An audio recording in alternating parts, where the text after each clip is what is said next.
What is China? The People's Republic of China, commonly known as China, is located in East Asia. It borders 14 nations, more than any other country in the world. It is the most populous state in the world, with over 1.3 billion citizens. While the world population is 6.8 billion, that means out of every 5 people in the world, 1 is Chinese. China is made up of 56 distinct ethnic groups, with Han Chinese making up 92% of its whole population. China is a single-party state governed by the Communist Party of China, whose power is enshrined in Chinese constitution. Though China is officially an atheist country, its religious roots lie within Confucianism, Buddhism, and Taoism, and from these most social and moral values are derived. There are also a significant number of Chinese Muslims who arrived via the Silk Road trade route and still retain their own distinct culture. History. China is one of the world's oldest civilizations, dating back more than 5 millennia and was ruled by successive dynasties until 1912. During this time, many great discoveries in the fields of science and technology were made, including the inventions of printing, paper, gunpowder, and the compass.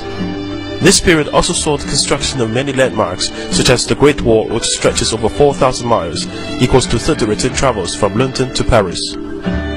After a period of foreign occupation and civil war, the Communist Party of China, led by Mao, gained the control of mainland China in 1949 and established the People's Republic of China. The modern China of today is as much shaped by its past as it is rapidly abandoning old ways and looking to the future. While many of its big cities are comparable to any in the West, the underlying culture is still vastly different. Traveling outside large urban areas also highlights the growing disparity between rich and poor. Language. Chinese is the most widely spoken language in the world, as well as one of the most intelligible for foreigners. There are many regional dialects of Chinese, although the most widely spoken is Mandarin and Cantonese. Chinese characters evolved over time from earlier forms of hieroglyphs. Chinese contains over 40,000 characters, but a well-educated person can recognize around 6,000 characters. Some 3,000 are required to read a newspaper. Chinese calendar. Chinese zodiac is a scheme that relates each year to an animal. This is the year rabbit. Chinese New Year is the most important of the traditional Chinese holidays. Windows and doors will be decorated with red-colored paper cuts, and the couplets with popular themes of happiness, wealth, and longevity. On the eve of Chinese New Year, supper is a feast with families. The family will end the night with firecrackers. Early the next morning, children will meet their parents by wishing them a healthy and happy New Year, and receive money in red paper envelopes. Chinese people love red color, which symbolizes prosperity and good luck.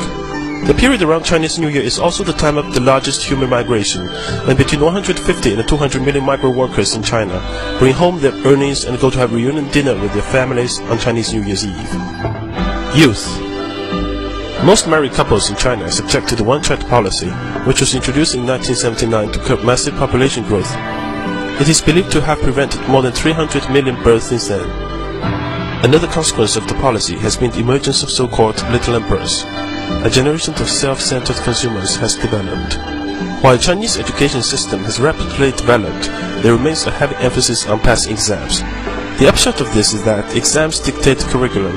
While Chinese students can master and memorize incredible amounts of knowledge and information, they often lack the ability to critically think, develop their own opinions, and engage in creative activities. Due to the propensity for preferring sons over daughters, China is facing a large population imbalance, with currently around 120 boys born for every 100 girls.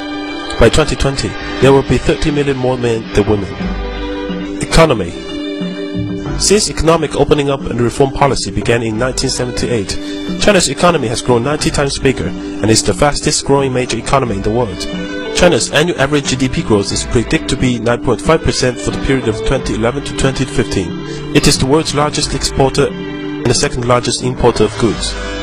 It is also now the world's second biggest consumer of luxury goods. It now has the world's second largest GDP at about $6 trillion, 40% of the United States. Although its per capita income of $4,300 is still low and puts China behind roughly 100 countries, China's growth has been uneven when comparing different geographic regions and the rural and urban areas. Development has also been mainly concentrated in the eastern coastal regions, while the remainder of the country are left behind.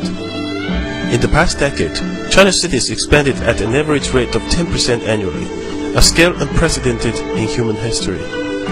China is a country crazy for skyscrapers to show its economic booming. More than 200 skyscrapers are being built here now.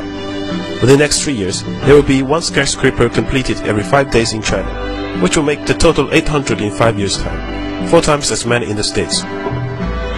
China is the world factory.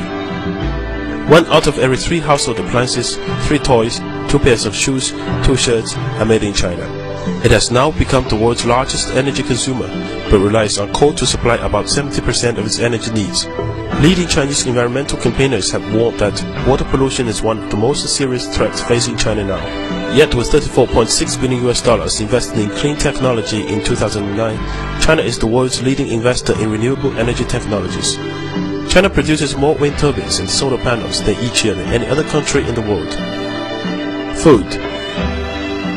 Being such a large and ethnically diverse country, each region has its own local specialities which the Chinese are often keen to try and introduce to others. Generally, you will find hot and spicy food in the west and the central China, and a cooler food in the south and the north. A Chinese dining table is usually round, allowing everyone to engage equally in conversation. It will be set empty bowls, plates, and chopsticks for each person. Food dishes are placed into the center of the table to be shared between everyone. Don't be put off if you see people spitting bowls or seeds onto the plate. This is perfectly normal. Contrary to what you might find in your local Chinatown, Chinese food is generally healthy and often beautifully presented.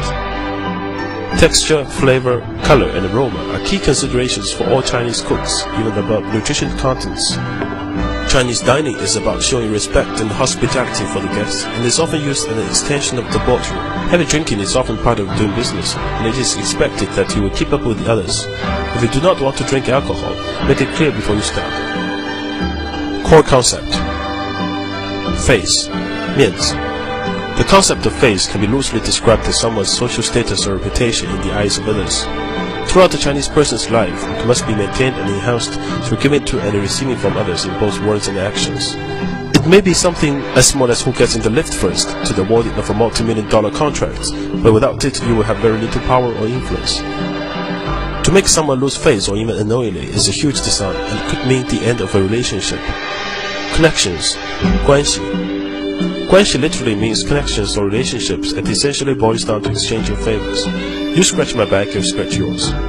It can loosely be compared with the idea of network in the West, but usually goes much further in terms of developing and nurturing the relationships through social exchanges and favors, which must be repaid at greater value in time. Relationships between families, friends, and the business of associates are often closely interwoven.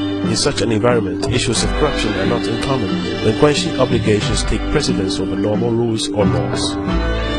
The doctrine of the mean, 中庸, known as the doctrine of the mean or good mean. This concept involves balancing one's position among a group to maintain conformity and a sense of harmony. To do this while still achieving one's personal objectives is considered by the Chinese people to be the ideal way of living. This can apply to the workplace, where one should behave in a way which is seen to be neither ambiguous nor lazy at the same time. Chinese people never openly criticize, ignore, or make fun of a person in front of others, even jokingly.